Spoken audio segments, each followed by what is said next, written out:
Dari PKJ 138, Setiamu Tuhanku tiada bertara. Setiamu Tuhanku tiada bertara, di kala suka di saat gelap. Kasih-Mu Allahku tidak berubah, Kaulah pelindung abadi tetap.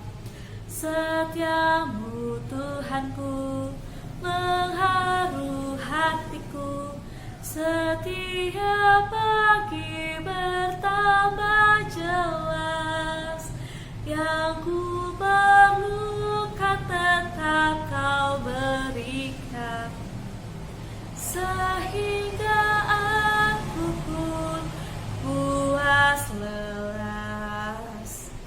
Musim bertanam dan musim tuaian, surya rembulan di langit cerah, bersama Allah memuji bersaksi tentang setiamu tak bercela. Setiamu Tuhanku mengharu hatiku, setiap pagi bertambah jelas. Yang ku perlukan tetap Kau berikan, sehingga aku pun puas lelas. Setiamu Tuhanku tak bertara, tak berkesudahan kasih setianya, dan tak habis-habis rahmatnya. Selalu baru setiap pagi, besar kesetiaan-Mu Tuhan. Tuhan adalah bagianku, kata jiwaku. Itulah firman Tuhan katakan, bahwa memang Tuhan setia pada kita, dan kita juga harus setia kepada Tuhan dalam setiap menjalankan hidup hari-hari kita. Kita harus turut dengan kehendak Tuhan. Hari ini kita akan mendengarkan renungan yang dibawakan oleh Pendeta Endo Ega Wirakusuma. Mari kita persiapkan diri kita dan hati kita.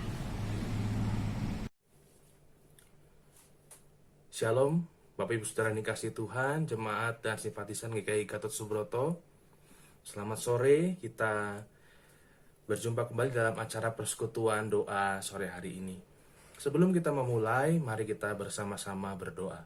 Kita berdoa. Kami bersyukur ya Tuhan, untuk segala sesuatu yang Engkau nyatakan di dalam kehidupan kami sampai dengan detik ini. Kami merasakan ada banyak sekali kekurangan, kebimbangan, kegelisahan, tetapi tidak kalah banyaknya berkat Tuhan, kebaikan Tuhan yang boleh senantiasa Tuhan nyatakan pada kami. Kalau pada saat ini kami ingin mendengarkan firman Tuhan, Engkau yang menolong dan juga memimpin kami sepenuhnya. Untuk kami boleh mengerti firman Tuhan dan hidup di dalam firman Tuhan ini, dalam segala sesuatu yang kami jalani. Terima kasih Tuhan, kami serahkan segala sesuatunya di dalam nama Tuhan Yesus kami berdoa. Amin. Ibu saudara, pada sore hari ini ada satu bagian yang tentunya sudah sangat familiar untuk kita. Kita akan merenungkan bersama firman Tuhan tentang dosa.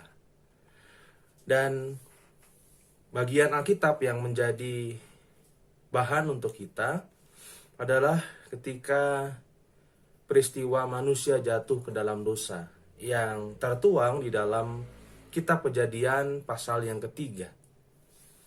Nanti Ibu Saudara boleh membaca bagian ini masing-masing, karena hanya beberapa bagian yang akan saya bacakan, tidak seluruhnya. Kalau seluruhnya cukup banyak. Ada beberapa bagian ayat yang akan menjadi pokok perenungan kita pada sore hari ini. Saya akan membacakan dari ayat yang kedua sampai ayat yang ke-6 terlebih dahulu. Lalu sahut perempuan itu kepada ular itu, "Buah pohon-pohonan dalam taman ini boleh kami makan, tetapi tentang buah pohon yang ada di tengah-tengah taman, Allah berfirman, 'Jangan kamu makan ataupun raba buah itu, nanti kamu mati.' Tetapi ular itu berkata kepada perempuan itu, 'Sekali-kali kamu tidak akan mati.'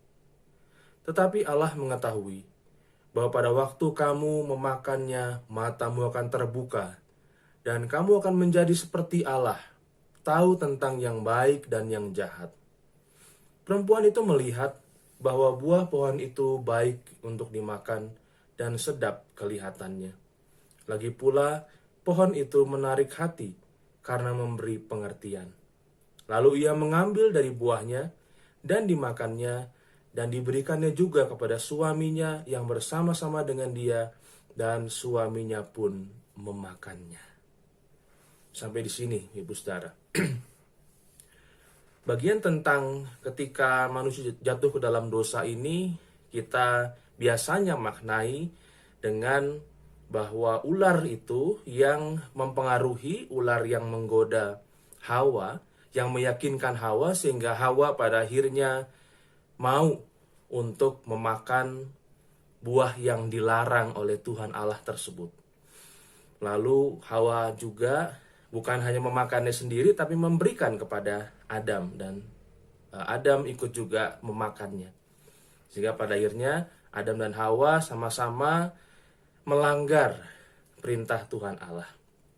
Nah, dalam kaitan dengan dosa, apa yang disampaikan oleh ular tentang bagaimana fakta yang mungkin bukan diputar-balikan, tetapi ular ini begitu lihai dalam berusaha untuk menarik perhatian. Nah, kalau kita mau ingat-ingat pengalaman kita di dalam melakukan perbuatan dosa, biasanya sesuatu yang pada akhirnya akan kita langgar, misal larangan ataupun sesuatu yang tidak diperbolehkan, itu biasanya akan sangat menarik. Biasanya akan memberikan kepada kita semacam pemahaman yang ada banyak sekali. Sehingga kita seolah-olah tidak bisa melepaskan diri kita dari ketertarikan kita terhadap hal tersebut. Tapi di sini ada yang menarik sebenarnya. Ketika sang ular ini mencoba meyakinkan Hawa tentang khasiat dari buah yang dilarang ini, tentang kalimat-kalimat yang begitu tinggi, misalnya matamu akan terbuka dan kamu akan menjadi seperti Allah, tahu tentang yang baik dan yang jahat. Tetapi bagi si Hawa, bagi si perempuan itu, buah itu sebenarnya menarik buat dia, karena dikatakan di sini perempuan itu melihat ayat 6 bahwa buah pohon itu baik untuk dimakan dan sedap kelihatannya. Ya, kita coba bandingkan ini. Ular sudah cerita panjang lebar, meyakinkan bahwa nanti kamu akan menjadi seperti Allah. Ini kan udah tinggi sekali. Tetapi yang membuat si perempuan ini, Hawa ini tertarik adalah bahwa kelihatannya buah itu sedap dimakan atau baik untuk dimakan dan sedap kelihatannya. Jadi memang sangat berbeda.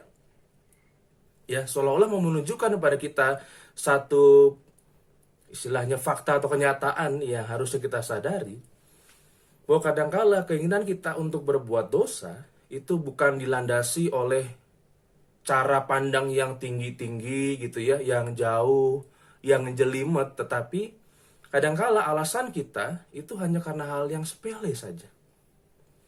Kalau dalam bagian ini, dosa itu menarik minat dari Hawa untuk mempengaruhi organ penglihatan, ya, dan juga mungkin organ pencernaan. Karena yang dilihat oleh Hawa adalah kelihatannya sedap tuh, baik untuk dimakan, kelihatannya enak tuh, ya. Kurang lebih hanya sesederhana itu. Bukan soal bagaimana nanti kalau dia makan dia menjadi seperti Allah. Artinya Hawa mau memakan buah ini bukan karena kalau saya makan saya akan menjadi seperti Allah dan itu yang saya inginkan. Enggak. Dia hanya melihat bahwa kelihatannya si buah ini yang dilarang oleh Tuhan Allah, kok nggak ada bedanya sama buah yang lainnya. Buah ini kok kelihatannya juga sama, bisa dimakan, bisa mengenyangkan. Tidak heran kenapa ada banyak dosa yang seolah-olah dilandaskan pada hal yang mungkin kecil, hal yang seringkali orang sepelekan tetapi yang sangat penting. Ya, soal mulut, soal perut. Kalau kita melihat dalam kondisi saat ini, ketika sudah banyak orang kembali bekerja seperti biasa, bahkan tanpa mengindahkan atau tanpa memperhatikan protokol kesehatan, salah satu alasan yang paling besar adalah karena kalau saya tidak kerja, saya tidak dapat makan. Ngapain saya di rumah seolah-olah saya bersih dari corona, saya menghindari corona, saya menghindari virus-virus lainnya, tapi saya nggak makan. Kan percuma, saya akan mati juga. Ya, seolah-olah hal yang kelihatannya sangat besar, ya, supaya orang itu menjaga penyebaran virus corona, supaya orang menjaga orang lain tidak tertular. Buat dia yang paling penting mah perut. Yang paling penting adalah bagaimana mata saya ini melihat, oh ya kalau saya kerja saya dapat uang. Uang ini bisa saya pergunakan untuk jangka pendek, untuk kehidupan saya. Sehingga ada hal yang lebih besar, mungkin tidak terlalu penting. Ini dilihat dari satu sisi, begitu ya, bisa saja ada alasan yang lebih besar atau alasan yang lebih penting dari itu. Tapi ini yang sering kali memikat kita, dosa, kesalahan yang kita lakukan, itu hal-hal yang kecil buat kita. Tapi sayangnya, hal-hal yang kecil itulah yang kadang-kala membuat kita menjadi tidak siap. Karena kita anggap terlalu biasa. Ya. Misalnya kalau kita mau menghadapi, katakanlah ya, kalau suka misalnya pertandingan olahraga sepak bola atau apapun itu, biasanya tim-tim besar itu suka di luar dugaan takluk sama tim-tim kecil, ya. Tim-tim yang isi pemain-pemain hebat kadang di luar dugaan justru kalahnya sama tim yang pemainnya tidak terlalu hebat. Karena apa? Karena ada sisi di mana mereka seolah-olah menganggap enteng lawannya. Ah, ini mah bisa lah, 5 gol juga kelar, babak pertama juga langsung bungkus lah ini. Tapi rasa ketika mereka menganggap enteng itu akan membuat mereka menjadi lengah, tidak menampilkan kemampuan terbaiknya, dan pada akhirnya malahan bisa dibalikkan keadaannya. Ini yang mau saya ajak kita untuk renungkan bersama pada saat ini. Tidak ada orang yang bisa terhindar dari melakukan perbuatan dosa, Ibu Saudara. Betul, nggak ada manusia yang sempurna. Tapi masalahnya, kita sudah berusaha seberapa kuat untuk bisa menahan. Kalau perempuan ini, Hawa ini, sudah jelas diberikan aturan yang kemudian harusnya dibarengi dengan ketaatan. Nah, apakah ketaatan kita kepada Tuhan saat ini, tanpa kita sadari, seringkali dikalahkan oleh hal-hal yang sepele, oleh cara pandang yang sepele, yang menganggap pada akhirnya melakukan kesalahan sekali mah nggak apa-apa lah. Nggak apa-apa lah berbuat dosa sekali, nggak taat sekali aja mah nggak apa-apa. Sehingga pada akhirnya itu tanpa sadar terus menumpuk di dalam diri kita, yang tadinya nggak apa-apa, jadi lama-lama semakin besar, jadi kita mengabaikan segala sesuatunya. Dan tidak terlalu mempedulikan efeknya lagi. Kita hanya mempedulikan kalau perbuatan yang salah itu bisa menolong kita saat ini, jangka pendek, kita bersedia untuk melakukannya. Kita tidak terlalu merepotkan nanti bagaimana. Ya, bagian ini yang harusnya kita renungkan, Ibu Saudara. Pengalaman Hawa yang kemudian akhirnya mempertaruhkan ketaatannya. Ya, demi buah yang buat dia enak, menarik gitu ya. Dia rela untuk, dalam tanda kutip, meninggalkan segala keadaan yang sangat enak pada saat itu, dan pada akhirnya harus menanggung resiko yang jauh lebih buruk. Biarlah kita, Ibu Saudara, pada akhirnya bersedia belajar dari setiap kesalahan kita.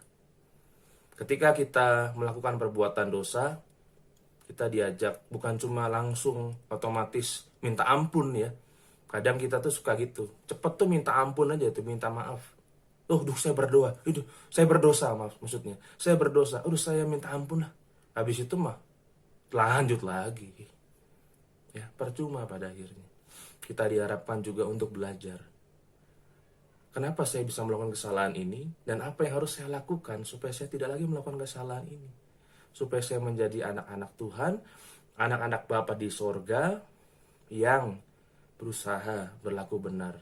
Kita nggak bisa menghindari dosa, tapi kita bisa berusaha untuk tidak melakukannya. Kita punya pilihan untuk melakukan yang benar atau yang salah, dengan berbagai macam konsekuensi tentunya. Tuhan memberkati kita. Mari kita berdoa. Bapa di sorga, kami bersyukur untuk perenungan singkat yang boleh kami dengarkan bersama. Biarlah kami senantiasa diberikan kemampuan, kekuatan untuk bisa terus-menerus menjadi pribadi yang taat kepada Tuhan, apapun itu. Kami mau belajar dari setiap kesalahan kami, setiap dosa yang kami lakukan, yang mungkin hanya didasari oleh perkara-perkara yang kecil, perkara yang mungkin sepele, yang kadangkala tidak terlalu kami perhitungkan, tapi yang akhirnya membuat kami menyepelekan kebesaran Tuhan. Kami serahkan Tuhan segala sesuatunya. Kami juga berdoa untuk masing-masing kami, Tuhan yang memelihara kami dengan kesehatan, dengan segala macam kebaikan dan berkat Tuhan.